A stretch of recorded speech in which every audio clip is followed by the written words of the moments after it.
coisinha aí? Assim que eu me sinto de manhã quando visto a minha avó.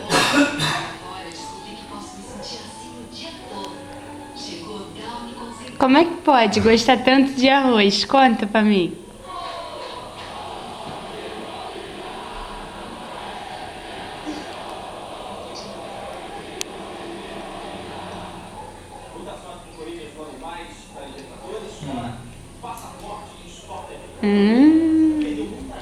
Delícia. Manda beijo. Ah, já era. Quase.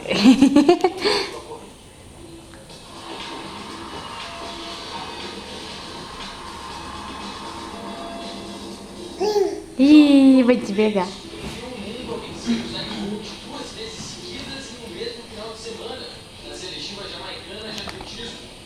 Não, filha.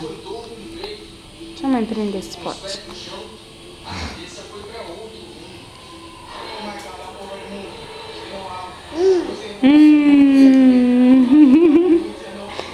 Que delícia. Cadê o bocão? Delícia.